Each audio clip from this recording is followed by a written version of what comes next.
Evening, everyone. Welcome to Council Committee meeting, Tuesday, October 3rd. Dean, call to order, please. Mover and seconder, please. Keith and Brian. Moved by Reeve Watt, second by Councillor Ugly.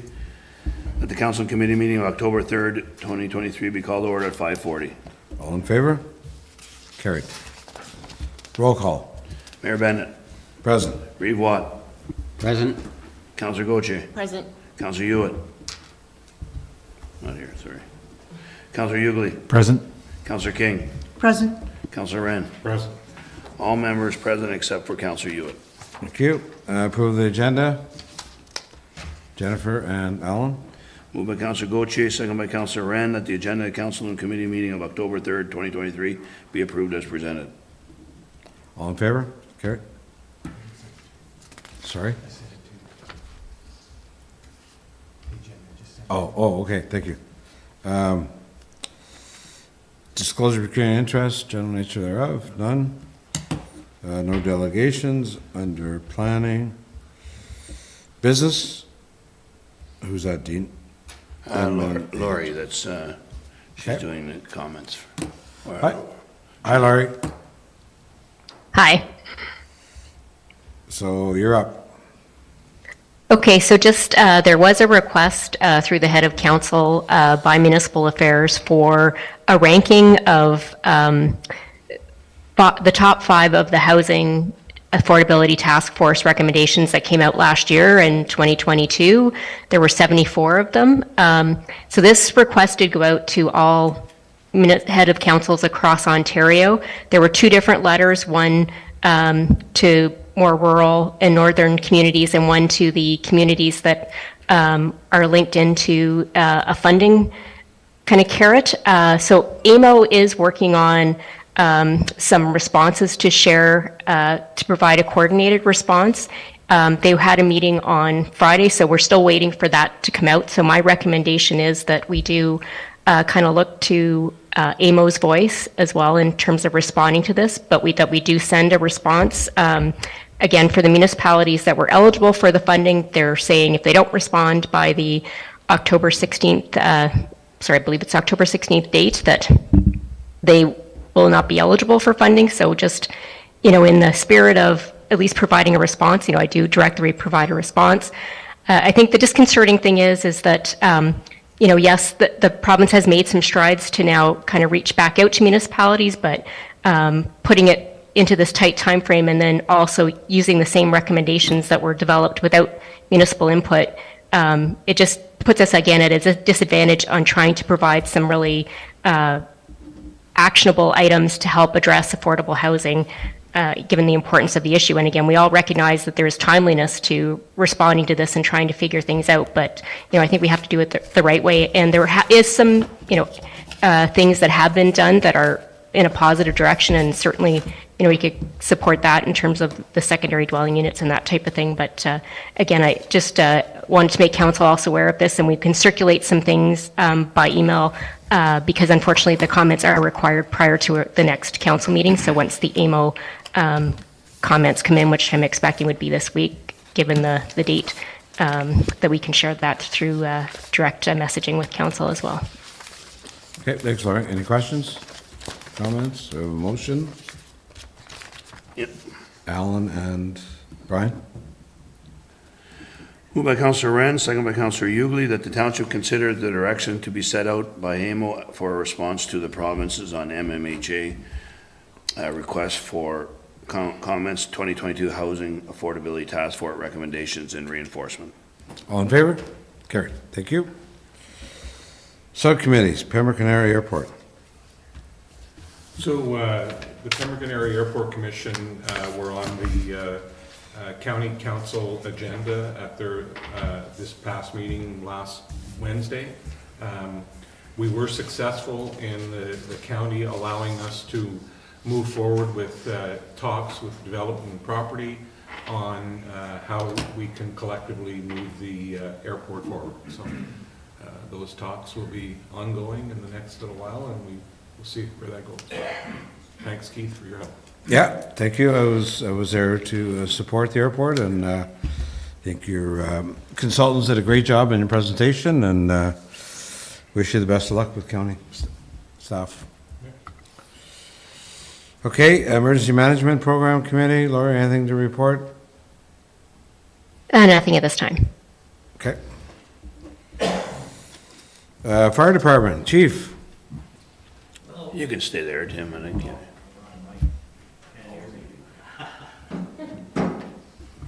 Hello. The last meeting, we discussed the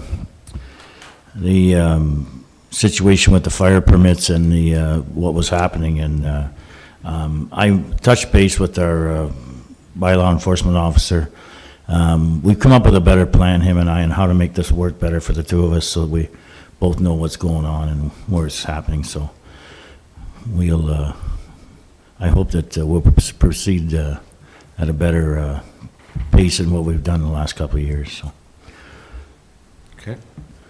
Any questions for the chief on the report or in general? Not Keith? really a question, but at our last county council meeting, the fire radios were brought up, and the calculations are going to be reworked because Deep River and East Petawawa will have their own fire departments. And so that's going to construe the delivery for the rest of the municipalities or the cost. So they're going to be reworking that whole formula for the next little while. So that means our costs will go up. Could well. Okay. Anything else for the chief? Seeing none? Thanks, I don't know if you noticed, we had 14 guys qualified for extrication about 3 weeks ago at, we had Rescue RS came up and trained 14 people, so they're qualified. So we're going to do it once again, so we should have everybody qualified in our time allotted that we wanted to get things done, so. That's great. Yeah, it was a great day of training, and the fellow that trained was from Toronto Police, or Toronto Fire Department, so he was quite knowledgeable on what he was doing. So. Al? So Tim, are we good to go now? Like if We should be good to go in January, like I originally planned, yeah. That gives me about, that's 14 and a 6, I got 20, so I got about 8 guys that I still want to get qualified. So And then, do we have to give notification to end the agreement with the city in Petawawa? yeah, that'll be our next thing, yeah. Once we're at that, well, I think it renews in January, so it, But we and then. should still tell them we plan on not renewing it, just make it formal, right? Yeah. And the other thing is then we have to sit down and, fire departments have to, we'll have to, go over the charts all have to be changed on that, so our area is covered by us, and that, I believe that has to go to the OFM and so on and so forth, so. Thank you. But in the agreement, Tim, there's no minimum notice we have to give them, or? No, it's, it was a yearly thing, Okay. and I think it may be 30 days, but, I mean, they're aware that we've got extrication, obviously both chiefs are, but I mean, I know probably the councils aren't, but, Okay. okay, Anybody else? Oh, seeing none? Thanks, Tim. thank you. Festival Hall? I believe the minutes are attached of our last meeting. Okay. Construction is still going on at the school. They're, actually, Mr. Urinu was saying that, or sent an email out that they're hoping to get the painting of the facade of the building done shortly with the new sign going up. And at that point, they want to do a press release of the new, all the new additions and all the new stuff going on. And there's a heavy schedule coming up for the fall. Okay. Public Library report is there. I know Wendy's not here today. I don't know if it was in the, I'll just maybe comment, she sent us some notes, so I'm just gonna update the council. She mentioned that, obviously our board contract is, the library board contract expires in December, and they wanna get into negotiations with the city of Pembroke shortly. Library was nominated for 2 awards, the Community Impact Award and the Economic Development Tourism Recreation Award. These awards were by the Upper Ottawa Valley Chamber on Saturday 23rd at Normandy's Mess to recognize the accomplishments of business and community in the region.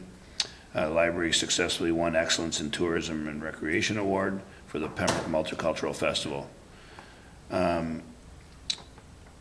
And so she's also thanking Katie for attending with her.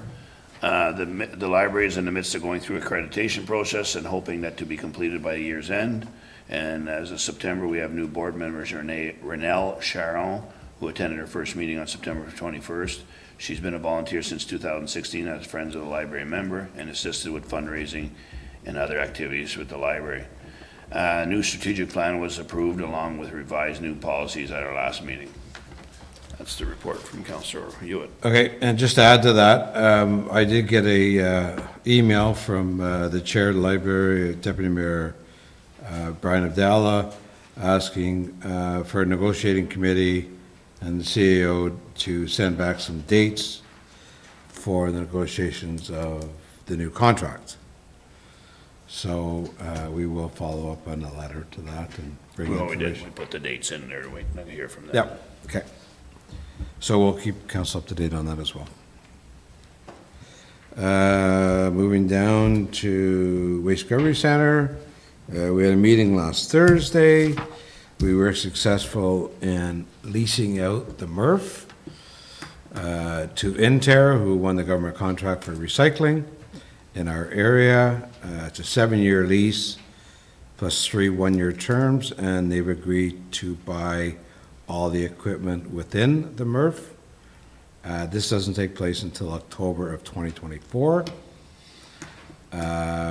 So I just want to let council know that it has been leased out, and staff did a lot of work to prepare that.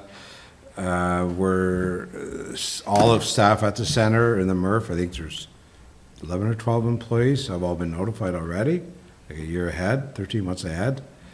And we are hopeful that interim will hire on a lot of the employees that are working for the center right now, but we have to notify them ahead of time what's happening. So as it stands right now, they will continue to operate it when they take over a year from now as we do today, recycling. But I think we don't know how long they'll do that before they become a transfer station.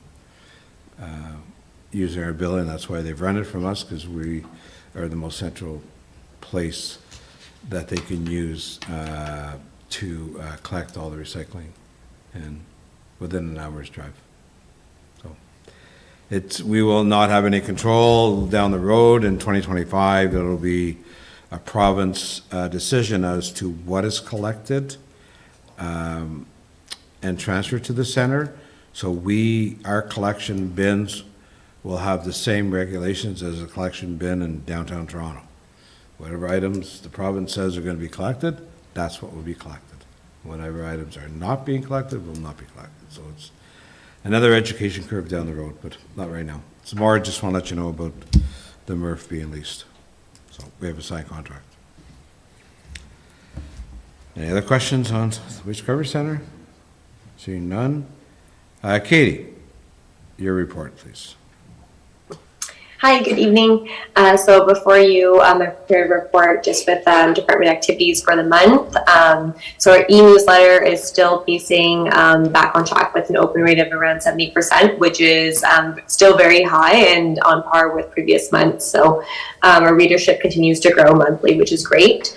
To kind of expand on a bit of Wendy's report, we both attended the Upper Ottawa Valley Chamber of Commerce Excellence in Business Awards, where Wendy was able to receive the reward along with the Pembroke Public Library staff, which was a great honor. And then I also presented an award on behalf of Laurentian Valley for the Excellence in Personal Care, which was awarded to Forging Forward Counseling Services. So it was great to be there and to see and to celebrate all of the businesses in our community. We are engaging in our strategic direction workshops, the second phase, which is in-person workshops. We had a series of workshops with Ray Bonenberg and Paul from the Delphi group. We are continuing with that as we enter into the next phase with public consultation, as well as we do have our online survey that is still active and encouraging to receive responses that way. Small Business Week is approaching, and we have collaborated with numerous municipalities along with Enterprise Renfrew County to host our Bridges to Better Business one-day conference. If everyone can help share the word on that conference, it is kind of like our iconic Small Business Week event, as Small Business Week runs October 15th to 21st. So we are kind of, funneling our efforts into this one-day workshop where we're presenting and offering different series of skill building sessions for our business communities to attend on this one-day conference. And then before you are other activities for the month of September. Thanks very much, Katie. Questions, comments? Keith? Katie, I've been reading your newsletters, and I think they're great. Just a suggestion that I think either for November, maybe December, that I've preached before that we need to share with the public what dollars are being spent on our roads from Public Works, and it might be a good time to include that as well as the projects that were completed. That I think would be a good inclusion for one of the future newsletters. Thank you for that. I appreciate hearing that, for sure. Anybody else? Thanks, Katie. Doing a great job. See you next week. Bye, everyone. Okay. Okay. Subcommittees. Friends of the Disabled. Who's that? I think it's Wendy? Wendy, I think. Okay. Shady Nook? Shady Nook had a meeting last night. Few things coming out of it. Hockey is going to be a go this year. There's more registers already than we had all of last year, so it's a definite go, and it will be. It's supposed to be closed now, but they'll keep it open till the end of the week. So anybody listening or seeing this, you can still check in online, and there'll be 3 age groups: 5 to 7, 8 to 10, and 11 to 13. And we've got at least 2 teams in each of those categories, so that will be a go. One question was the poison ivy at the end for Mark. Is that on the list of?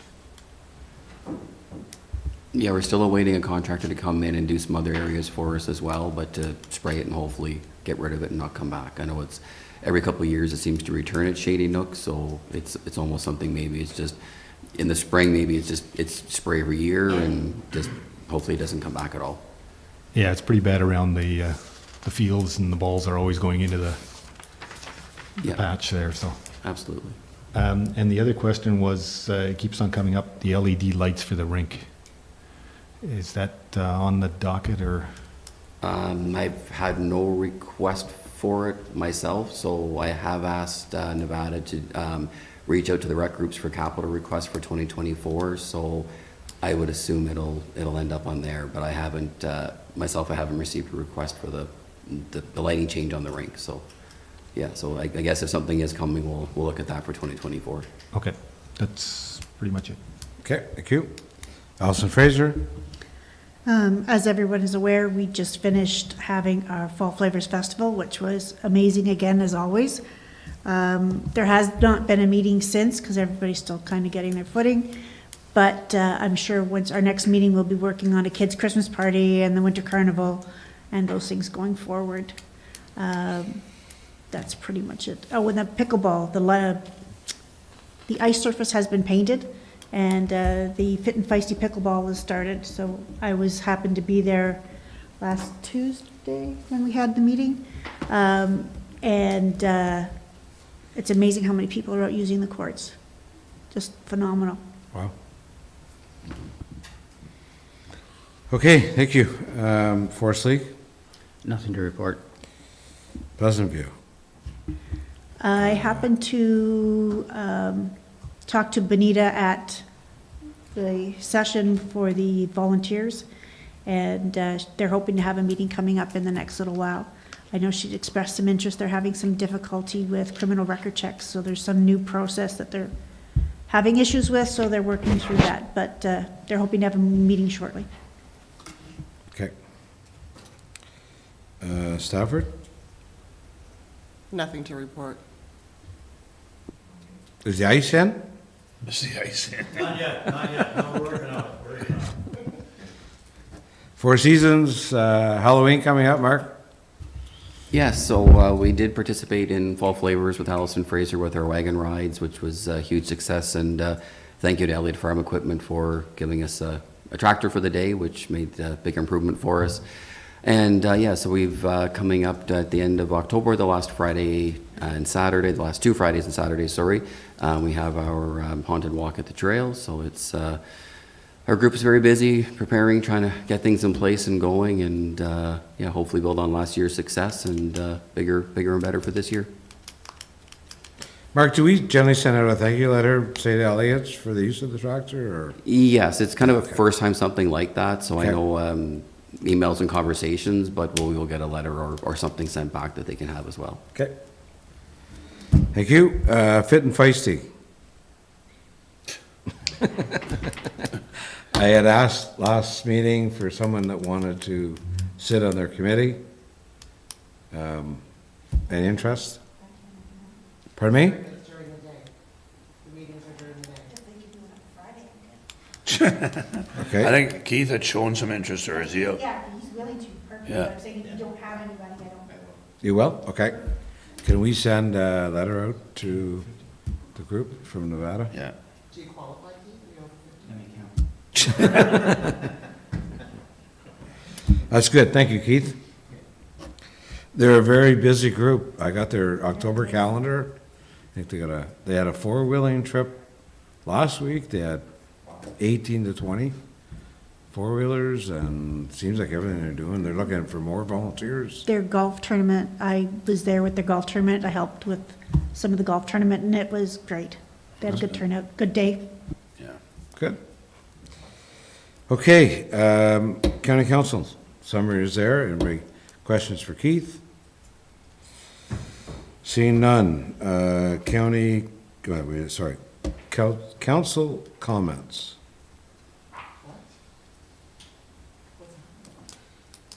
It's Wendy.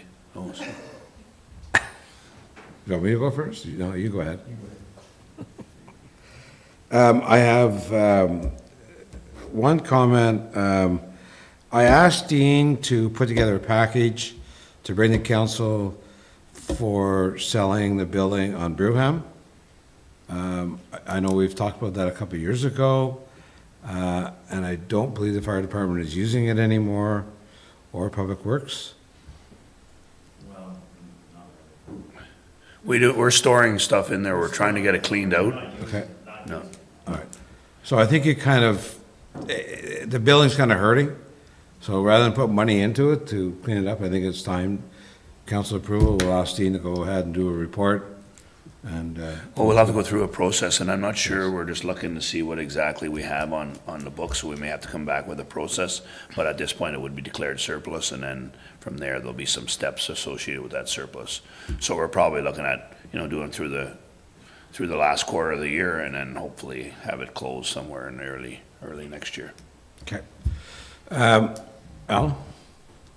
So why is it, Dean, that a municipality can't sell a piece of property the same way as any other business or whatever? Just because there's legislation against that. It is a closed bid process. It just, I guess they figure it is more transparent and fair that everybody gets, as opposed to putting a value on it and taking the first one.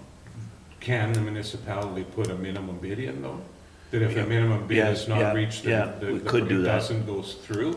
I believe you can put a bid on there, yeah. Like, I would rather see that, because too many times you see these Yeah, pieces give it of away. property that, if that piece of property would have went out on the regular market, would go for like double what it's gonna go through for in a municipal bid process. So I'd like to see that we decide, this is the minimum amount that we'll accept. Any bids over that, Yeah. then will be considered. Okay, we will look at all that part of the policy and see if we can establish that. A good point. Sure. Okay, the other one I want to bring up, and I know it generally brought up under Mark's department, but he's not on the agenda tonight, and there is a bit of an urgency for direction. I received a call last week after Pleasant View was dug up as it's getting ready to be paved, and there is a few driveways on Pleasant View and Stonyfield, that have interlocking brick. Interlocking brick is mostly on municipal property. The question from the taxpayer was, who picks it up and who puts it back down again? So I called Mark and asked him, what the answers are, and typically, maybe Mark, I'll let you respond to it.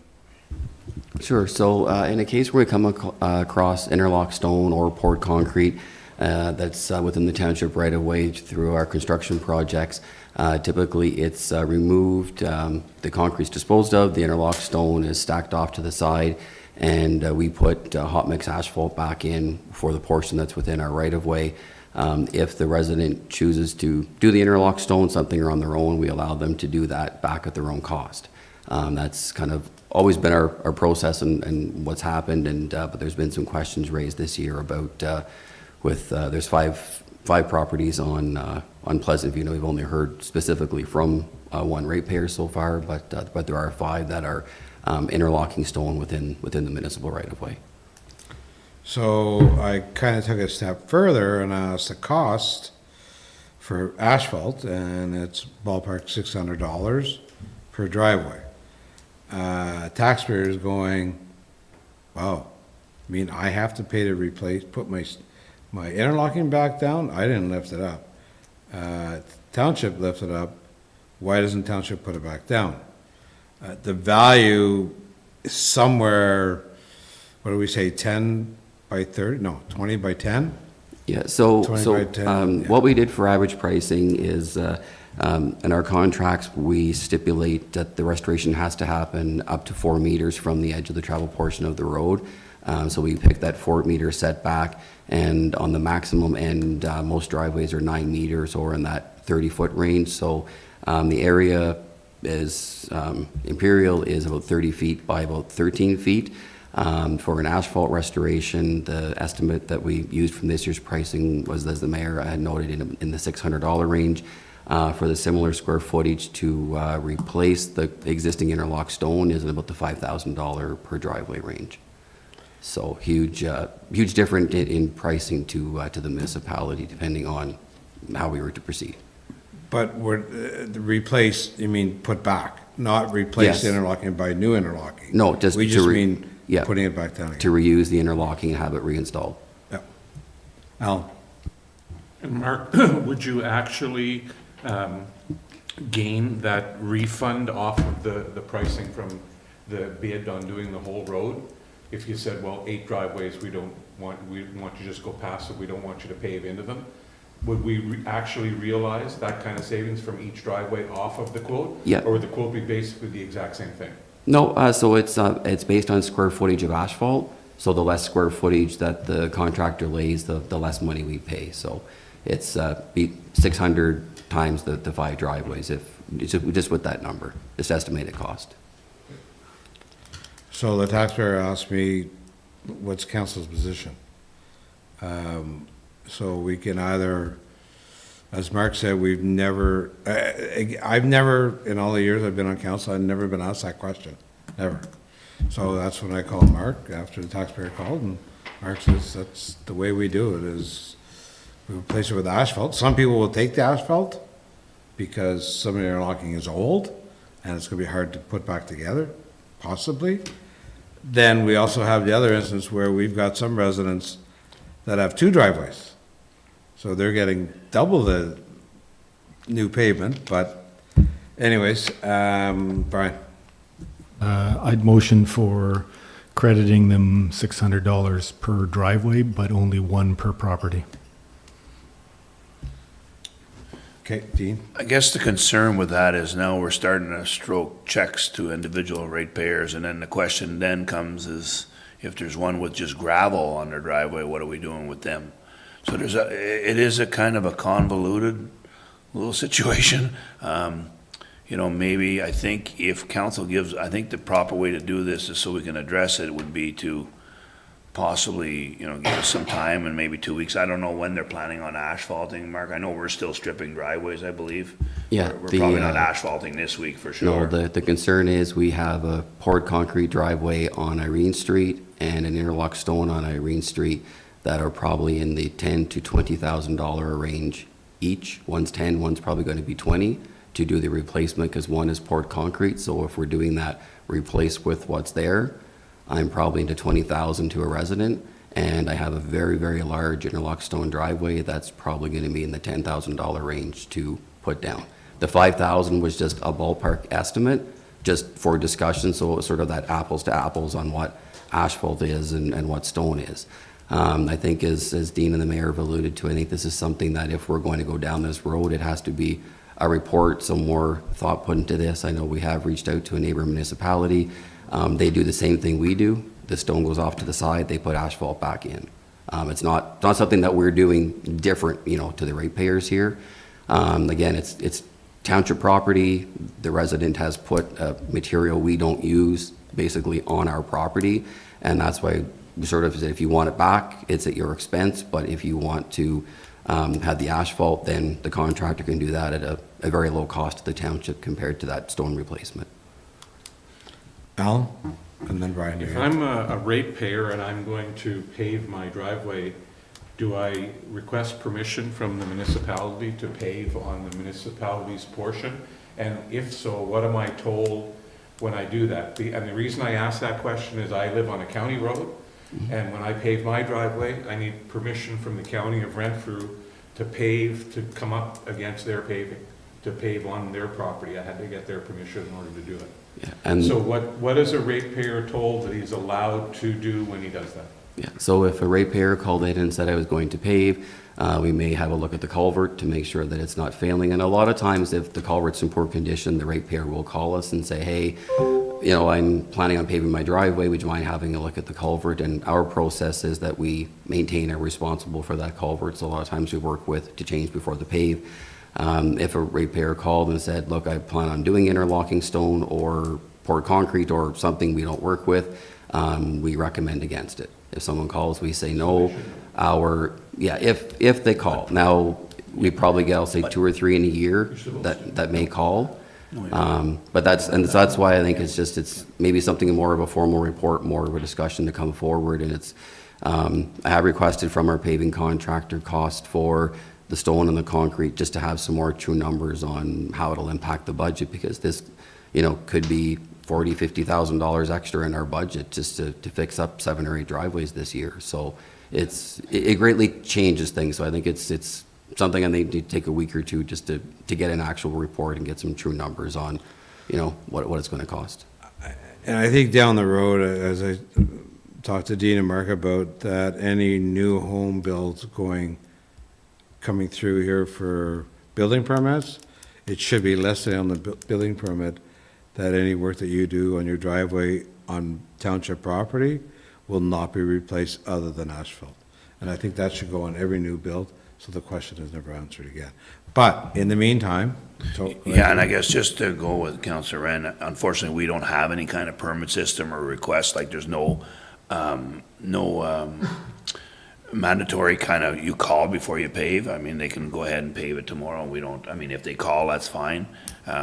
We can certainly do that. We've talked about that. How do we possibly, the new bills, right, will cure, but the existing ones, how do we put an education campaign because people are still they put head walls, they put all kinds of stuff there.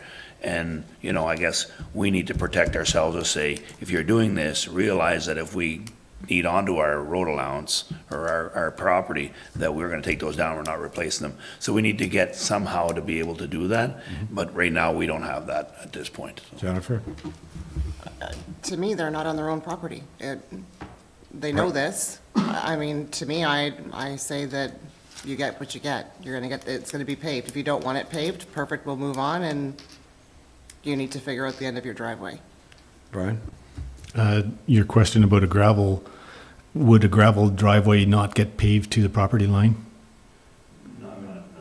No, so we would repave the road, and when the contractor is shouldering, there's extra granular goes in to tie the driveway in, but it's no more than probably a yard or two of a similar granular product to tie it in. There's no extra asphalt or anything.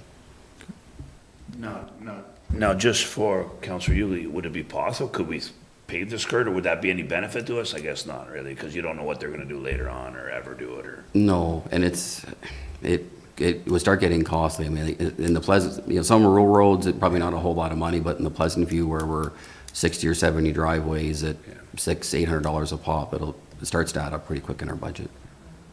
Alan? So just to clarify, with the county, there was no law that said that I had to, but I called in and said, if I'm going to, should I be getting permission? And they said, yes, we'll send somebody around from the roads crew to have a look at it. Told them what I was doing, and they said, okay, you're good to go. But you should know that if you're doing something on somebody else's property, that you should get permission. But I guess the argument, the other side of that coin is, I would beg to say that probably 60% of the residents don't realize that's township property. Just saying. So I'm just saying, we don't have a way of forcing them to call us, is what I'm saying. If they don't call us, whose fault is that? Theirs? Well, I guess you could go back to ignorance of the law as no defense. Well, fair enough, but I mean, it's just, yeah. I'm just saying that we need to somehow educate them that saying, if you're gonna do work, or even a permit of some sort, establishing if you're gonna asphalt your driveway, we're not gonna charge you, but we want you to do a permit so then we can explain some of these things to you. Maybe, I don't know, it's just something. Yeah, we have to work on it, but we do have a situation where Mark kind of needs an answer tonight, what we're gonna do moving forward. So, do we need a motion? So the issue would be direction would be to Okay. report back. If there's no interest, no flavor in it, then let's bid it now, and Mark won't waste his time. But if there's a flavor in taking a look at it, based on the information you got tonight, then we'll give direction to staff to kind of do a report in the next meeting to put some options out there for council to consider. But Mark, did you not say you gotta do Irene tomorrow?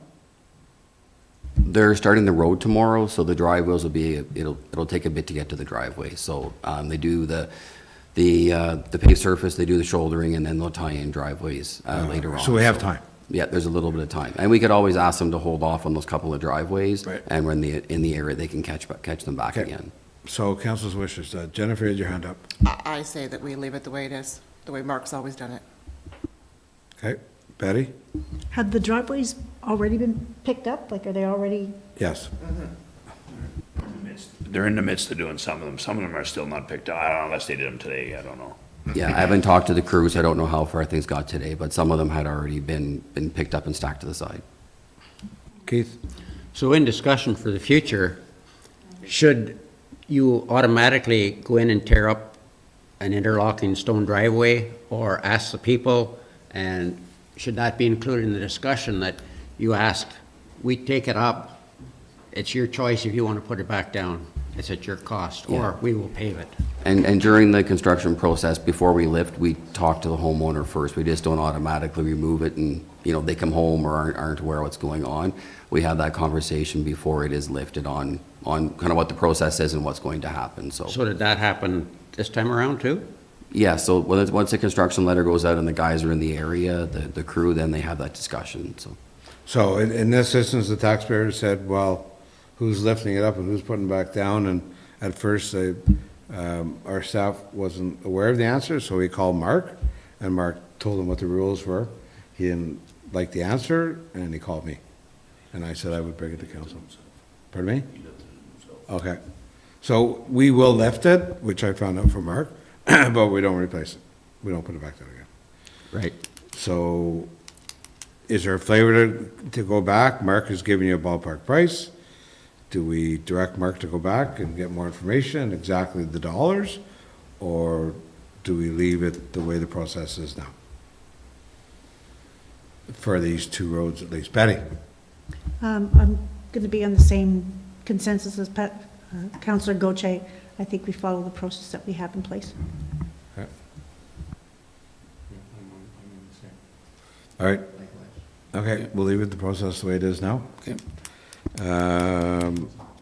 Any other council comments?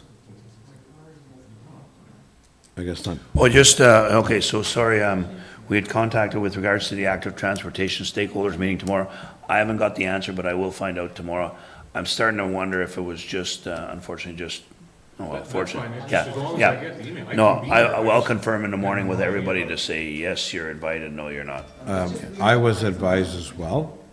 You got it? Yeah. Yeah. 'Cause remember I called you and I Yeah, I said, know. what is this? No, I know. So I think maybe just, maybe it was Jen and Steve, the more I think about it, but I don't. Did you get that email Act, Transportation? Yeah, I got it, Do yeah. you- When you sent it to me a couple weeks ago. Right. Yeah. To see if you wanted, I was supposed to send it to, well, apparently everyone's I reference. thought you sent it to me by mistake. No, I was supposed to. So either way that we did or did not receive it, is everybody available from 6 to 8 tomorrow night? if you're At this- invited. If you're invited. It's by invite only? Yeah, this one is an invite. It's kind of a cross-section of the municipality of different bodies. Now, I'm sure council members could come if they want, but I know we specifically targeted certain people, so. So I'm gonna say it was just me.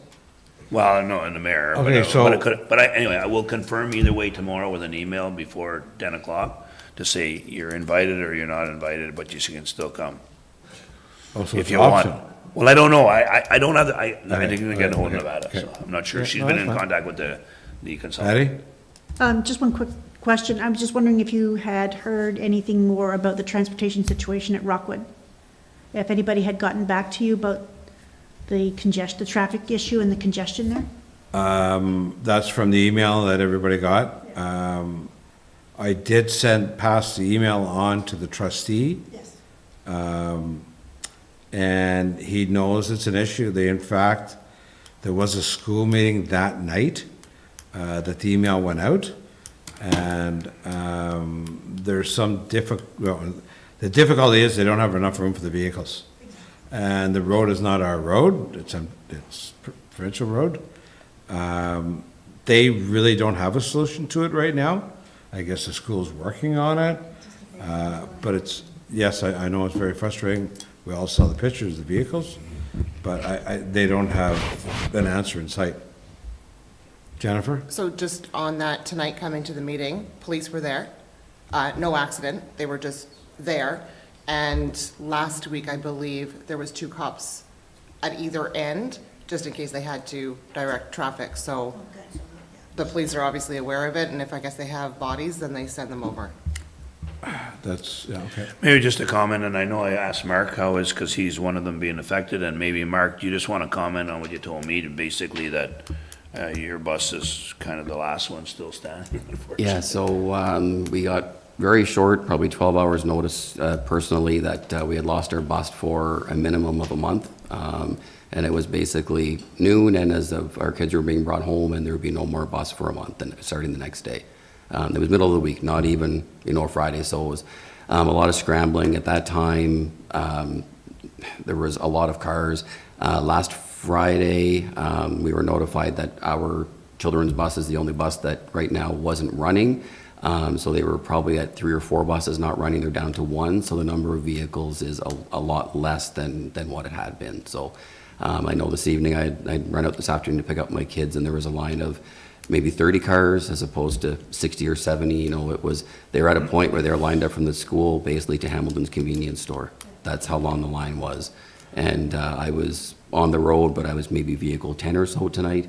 And you could really notice last Friday sort of that reduction, and it's been the same this week. So fingers crossed the buses are coming back, but our explanation was that there's a shortage of drivers, and they're just basically rotating routes on who has a driver for the month and who doesn't. So, hopefully for myself personally, ours comes back, but unfortunately there's going to be some other residents that are going to lose probably for another month as well. I know the trustee did tell me that on average, every bus that's canceled, you're adding 30 vehicles to pick up, drop off. The taxpayer, obviously, everybody saw the letter asking us to advocate for our taxpayers that go to that school. Should we be sending a letter to the school board or bus company asking what's being done, or the trustee says there isn't a whole lot of solutions right now? Well, I don't think it's our mandate. I think it's the parents with the trustee and the school board. It's not even our road, so it's a difficult situation. Okay. Certainly if they want our support, we can certainly support them, but at this point. Okay. Mark? Just a quick comment. I know, Reeve, was it 2 years ago we met with the school? I'm sort of losing track of the time. Maybe 3, and we had a discussion because there's been an ongoing concern of kids being dropped off, and I don't think there was as many being dropped off from, say, out of the school district as what there was. But at that time, there was a discussion for the potential of a cost share between the township, the county, and the school for possibly the signs when orange lights are flashing, the speed limit's reduced to 40 during that sort of to and from school. And we had sort of left it in the school's hands, and they were going to do some research and check on budget and get back to us, and it never came back. So perhaps maybe that's an option to go back again and sort of look at that. I think even when the buses are there, there's still parents picking up, dropping off. It's a very small yard. It's constricted just because of the grade and elevation to be able to expand. So maybe that's something that we can bring back up again, and I can ask the county if they're interested in a cost share. So it ends up being a pretty small amount of money to the three parties if we could share on something like that. And to be honest with you, right now, if our police are there, it's costing the taxpayers money. So you gotta weigh those costs as well. I don't know. I'd be curious to find out who called the OPP. Was it a concerned parent of safety? Was it the school board? Interesting thing to find out. Okay. Anything else for council? Keith? Speaking of cost for the OPP, there was some discussion at one time that we should be presenting them a bill regarding the calls on the Algonquin Trail. Any follow-up to that? I have spoken, well, the mayor suggested it last week, and I did check back, it was July, we sent out a letter, he was sending it to headquarters to see if he could get some stats. I tried to touch base with him to see he was on holidays last week, so I have to call him and see if he's gotten that or not. So that's as much information I have on that at this point. Thank you. Okay. Brian? Just a little comment about early meetings. And I know we were all able to make it here tonight, but I'm just looking down the road to future councils that are limited in their ability to come during the daytime, and just not to make that a habit that future people think that they can't run for council because it involves a lot of daytime meetings. So. Well, that's a discussion for another day, but I think there's two sides to that story. But anyway, it's a $12 million corporation, and we're going to do stuff at 10 o'clock at night. It gets to be a little tough. So that's just an opinion, but we're keeping staff, we're keeping people away from their other stuff, but point well taken. We don't have very many. We don't usually start before 5:30. This one was just seemed to be a more, because we needed about an hour, and maybe it was too short. Maybe it should have been earlier. But anyway, in this case, we did. But just there's two sides to that, really. I mean, and I agree. I mean, it comes down to what's the council makeup a lot of times. But you do have to have. There are lots of municipalities now that are doing a 1 o'clock. Start on one meeting and a 7 o'clock on the other meeting, so then you get both. If they're shift workers, they can come in at 1, where, so you get both of that too. So it's an ongoing discussion that transpires. Okay, anybody else? Keith? One last question. I was invited to a meeting tonight for the Elgin Street Park that is happening tonight. I'm not going to make it, likely. I have been around to see it. It's looking really, really good. It says closed, but there's lots of children playing in there already, which is unavoidable. They're going to go in, and there's, I guess, been some requests made to me that they're allowed to use that shortcut in through and across the trail. And I'm saying it is private property that they're crossing, and that it's on their own responsibility. So they're also talking in the meeting, part of the agenda was to have a grand opening, and I would assume that they've been speaking to Nevada on that. Yeah, we had discussed it. I guess the issue right now is we're just trying to get that name situation. It would be nice to have all that sorted out and to do kind of the recognition thing that goes with that. If we were going to do an opening, it would be good to have everything done, meaning whatever the recognition is, whether it's a sign or a stone or something, that'd be there as well. I haven't had a chance to speak to the individual yet to see if there's any idea with regards to the naming. But yeah, so the question begs is, do we have that opening this year, or do we wait in the spring when it's kind of back up and running and then have an official? Obviously, right now it's supposedly closed because there are some deficiencies that need to be corrected, and we're trying to hold the kids away from it. I realize that it's probably difficult, and there's not really any real security issues right now, although there are just some deficiencies. So So based on that, we have to have, I know there's a few things, we need to figure out the naming and the opening and when that should happen, and maybe, I mean, if council wants to have a quick discussion now, are we okay with doing a spring opening? Do a soft opening this fall, let them use it, and then have an official opening in the spring? Or do you want to have it later in the fall, which could be into November? Well, it will be into November now by the time we get a sign and all that stuff. Okay. Well, right now, there's a lot of topsoil. Yeah, I know, that's the other thing, Which yeah. is, could get a little messy if we start getting some rain. Yeah. No. So I don't know, I'm asking for council. I would say spring, and then it'll all be done at the same Yeah. time. I guess my only concern is, direct this to Mark, is if there are deficiencies, is there anything that, if something happened to a child on that place structures, are we responsible? And if we are, then it should be gated off until it's done. Yeah, so we do have caution tape construction barrels and park closed across the entranceway, and that was protection for us. Now, the deficiencies are very minor. It was more just some concerns with installation. And so it's not, I wouldn't say a hazard to children, it's just there's some deficiencies. And for us to open the park, accept that full responsibility, it's kind of also telling the contractor that we're accepting it the way it is. So keeping it close is protecting us with the contractor, that we realize there's deficiencies and we're not happy opening it until they repair. And then it's just, yeah, just caution a little bit to, you know, for the use of the property, but it's nothing that a child could hurt themselves on. It's just some concerns with things that are a little bit crooked and things that aren't straight and a little messy and untidy left by the contractor, so.